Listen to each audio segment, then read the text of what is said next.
this should not happen. We continue to press officials here in Johnston County for answers today after a 7-year-old girl claims she was sexually assaulted behind these walls of Johnston County Social Services. There's a local payable company that has an artificial intelligence system that can tell the difference between a cell phone and a handgun. Able to detect a gun, a weapon, within 2 seconds. It's a system that can be used in many applications. We're looking at a chilly and partly wet weekend. I'll show you our hour-by-hour rain chances for the rest of tonight and through tomorrow.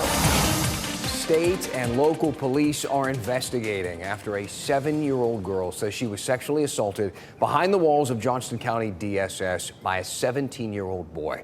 Thank you for joining us tonight. I'm Dan Haggerty. And I'm Ashley Rowe. Tonight, the man leading that agency is addressing the allegations as the family of that little girl demands answers about how this could happen in the first place. WRAL's Chelsea Donovan spoke to the DSS interim director in an interview you will see only on WRAL.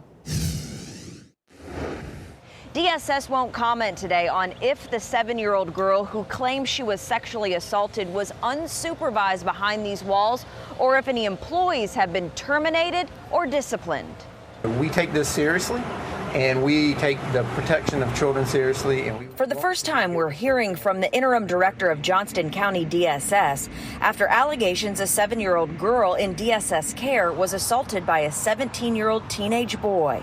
Review the situation, take appropriate action, and mitigate this for the future. We are very concerned. Smithfield police confirm they're investigating an aggravated assault with sexual motives, but wouldn't say if a juvenile petition, which initiates a court case for someone younger than 18, has been filed. Neither would the DA. On Monday afternoon, the 7-year-old's mother spoke to us about the claim. I'm astounded that there was even the possibility of this happening.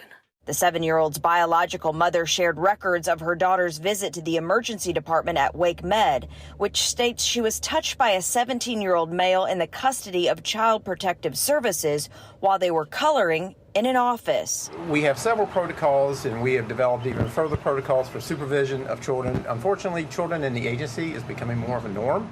DHHS said anytime a child is in custody of the local Department of Social Services and is in the office, regardless of whether they are visiting or staying there, the child should always be supervised by an employee or approved adult. Officials say that DSS here currently has 37 vacancies, but it's not known if a staffing issue played a role in this alleged incident. Chelsea Donovan, WRAL News, Johnston County.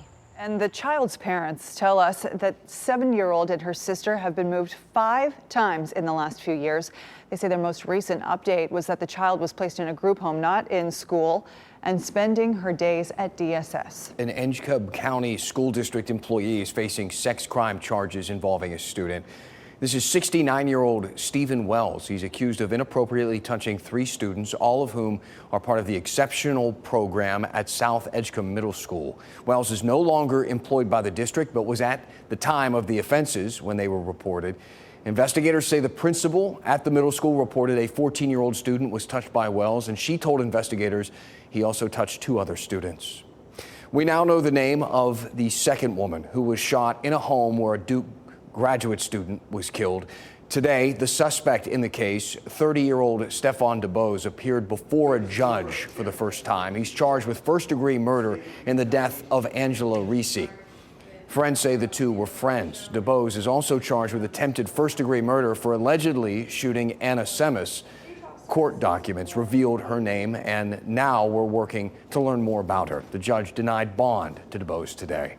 Well, taking a live look now at the DBAP. It looks like this is the 2023 Fall Fan Fest here. Just a whole lot of people are all around having a good time. You know, some showers are popping up in parts of our area, but the big story this weekend, the cooler temperatures heading our way. Meteorologist Kat Campbell is in the WRAL Severe Weather Center. Kat, I bet there will be a lot of people who are going to be putting on blankets and jackets and maybe even lighting up the fireplace. Oh, it's going to be a great weekend for that. Maybe some soup or chili. 73 the high tomorrow, 65 on Sunday. Tomorrow we have a chance for rain, but it's only in the morning. Then it turns breezy and cooler throughout the day.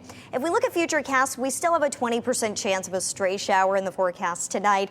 I really don't think we'll see anything around the triangle, though. Tomorrow morning, a different story. Early in the morning, our western counties could see a stray shower. We keep in that chance for rain tomorrow morning through about 11 a.m. in the triangle. By 11 a.m., it would mainly be the eastern part of our viewing area that would see any rain, and it quickly clears out lunchtime. The clouds gradually clearing during the afternoon, but it turns breezy. The northwest wind kicks in, and that's what's going to be pushing in much cooler air. So by tomorrow night into Sunday morning, check out these numbers. The coolest temperatures so far this season, with lows in the low to mid 40s, 45 Raleigh, 44 in Durham. We have some ups and downs, though, to come in terms of temperatures, and I'm tracking those coming up. Hey, Kat, thank you. A new artificial intelligence system is able to detect the moment a potential shooter walks into a building with a gun, triggering an immediate lockdown. Law enforcement officers are constantly training to respond to an active shooter situation at a school or a business. But what if those places had a way to detect a weapon before it got inside? WRAL Fayetteville reporter Gilbert Bays was given a demonstration of an artificial intelligence gun detection system in a story you'll only see on WRAL. Well, in an active shooter situation, identifying a gunman as quickly as possible is important. Well, there's an artificial intelligence system that can do just that. Video like this is etched in our hearts and minds. Students single file with their hands up after an active shooter incident on a school campus. But suppose the person with a weapon could be identified in the parking lot before they can even enter a building. Like that. See, it picks it up immediately. Malcolm Lewis is CEO of Foxhole Consulting. He's a former paratrooper. His veteran-owned business installs the OmniAlert AI gun detection system. It's being used by school systems and businesses across the country. Experts say in an active shooter situation, seconds can save lives. This AI gun detection system, it will identify a weapon within 2 seconds, between 2 and 5 seconds, notify law enforcement, EMT, and all emergency crews, SROs on the ground. Lewis says the system works with existing security cameras. It follows intruders from place to place. So once it picks it up on the first camera, right, it transfers it to wherever the person is going. So, you know, it's always going to be some kind of camera coverage. The system can identify a handgun or a long gun, like an AR-15. It also shows the difference between a weapon and an object being held, like a cell phone. There's a screen square, meaning that it's just an object or something, right? With the weapon, when it's identified as a weapon, it becomes a red square. Well, it's pretty incredible to have a computer system identify a weapon as quickly as this one does. Right now, there are several companies in the area considering adding this to their existing video security systems. In Fayetteville, Gilbert Bays, WRAL News. To find out more about this system and how it works, we have a link of the information you need at the end of the story at WRAL.com. I'm Chris Lovingood in the WRAL Live Center with some breaking news we've learned within the past hour or so from Cumberland County investigators about this man right here who was arrested, 37-year-old Kai Robbins. He's involved in a major drug bust that happened, and the arrest was made on September 29th. Investigators say that Fayetteville police teams, along with Hope Mills Police, served 2 search warrants at 2 different locations in Hope Mills and in Fayetteville. I want to bring up some of the information they say that they actually managed to seize from those 2 properties. We're talking 5,700 grams of fentanyl pills, 2,000 grams plus of fentanyl powder, 500 plus grams of cocaine, 5 handguns, and approximately $360,000. Now, what's not clear exactly here is if anyone else is going to be arrested in this case. But again, this person, Kai Robbins, we know that he has been arrested and is currently on a $750,000 bond in jail right now. We're working to get more information from investigators, including, as I mentioned, if other people will be arrested in this case. All right, Chris, thank you. It's not quite a puppy pandemic, but the dog flu is putting an end to adoptions at the Wake County Animal Shelter for the near future. 3 dogs have died from the dog flu, while 61 are battling upper respiratory infections. Most dogs recover in a couple weeks, but symptoms vary. Some can end up with pneumonia or even, in the worst case, die. A veterinarian says most of the signs of infection are the same as humans. This would be coughing in dogs, nasal discharge. Those are certainly some big signs that we see. As dogs become more infected and more ill, there can be fever and lethargy, and pets can be off food. The center will close for the next month. During that time, appointments to surrender or adopt a pet will be canceled. An interesting point here. Did you know that eating more of one type of food can help fight climate change? The new campaign to eat more beans that could hold the key to saving the planet. Plus, 8 people have their names on the ballot for the next mayor of Durham. Only 2 of them will move on to the general election after Tuesday's primary. We spoke with a former mayor about what qualities the next leader of this city should have. and some high dollar homes are on the market in the Triangle, some even selling for about $7 million like the one you're looking at now. How you can tour them for yourself.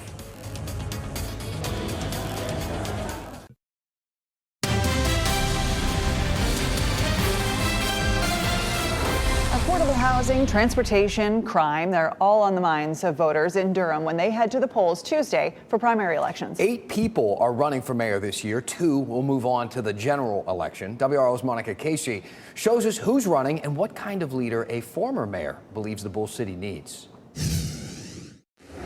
On November 10th, Durham residents will come to polling places like this one and cast their ballots for the next leader of this city. 2 of the 8 candidates will move on to the general election. Durham is a city of change. Development is everywhere. Whip Gully, who's not among the crowded field, was the mayor of the Bull City from 1985 to 1989. Or as I like to say, last century. He tells me he believes some of the biggest issues then are the same ones now. One is transportation and another is affordable housing. There's no really silver bullet, not just here but in the country, because if there was, we'd have had it by now. Of the 8 candidates running, some have sat on council already. Mike Woodard is a current state senator. He served on city council from 2005 to 2012. Leonardo Williams has been a city council member since 2021. He's a former teacher and now a local business owner. Deidreana Freeman has been a member of city council since 2017. She also serves as a nonprofit director. Some candidates have run for mayor before. Charlita Burris is a community advocate and pastor who has received a Neighbor Spotlight Award. Sylvester Williams is a retired financial analyst and a pastor. New faces have also launched campaigns. Marshall Williams Jr. is a current sales leader. His campaign website says he sat on multiple city boards. Jonte Dunston's Facebook page describes his campaign as one for citizens mayor with a focus on respecting others. According to his LinkedIn profile, Nick Pettiford is a graduate of NC Central and a regional marketing manager. Gully says one of the most important qualities the next mayor should have is the ability to unite city council and the community. It's got to be the person who says, I'm not going to just pay attention to who elected me, what groups or individuals played a key role. I'm going to try my best to be the mayor of everybody in this community and work for the whole community and try and make us rise together, because we will rise or fall together. In Durham, Monica Casey, WRAL News. And it's not the only race to talk about. Voters in 9 counties will head to the polls to cast votes in 30 municipal races Tuesday. That includes Fayetteville and Rocky Mount. You can count on WRAL for all your election coverage wherever you live. Go to WRAL.com for results as they come in. Hundreds of families are in search of affordable housing right now in Wake County. The problem many face is that there just simply aren't enough options. But WRAL found out there are several projects in the works. County leaders just committed $3 million to bringing more than 100 units online in the future, and more are being discussed. We spoke with the Affordable Housing Director at Wake County, who is optimistic about the future. We're working with landlords through our landlord engagement unit. We're working with developers and incentivizing new units of affordable housing, which we hope will help because we will relieve some of the pressure on our very tight market right now. If you want to learn more about options for affordable housing in the county, we've linked the information to our website, WRAL.com. It's an interesting time. While there is a shortage of affordable housing in the Triangle, there's also this really high demand for high dollar homes. So far this year, nearly 1,100 homes have sold for $1 million or more in Durham, Orange, and Wake counties. That's way up over last year's numbers. This, what you're looking at now, is a 9,000 square foot home in Raleigh's Northridge neighborhood, just listed for just under $7 million. It has 5 bedrooms. There's an entertainment wing with a theater and an all sports simulator, and it has a saltwater heated infinity pool. But the amenities here are endless, and that's what we do in our luxury homes. We are finding that people are moving here, and this price point they will afford coming from different areas. It makes this even more affordable. Sometimes it sounds like it's not, but it is. It'd be nice if $7 million was affordable.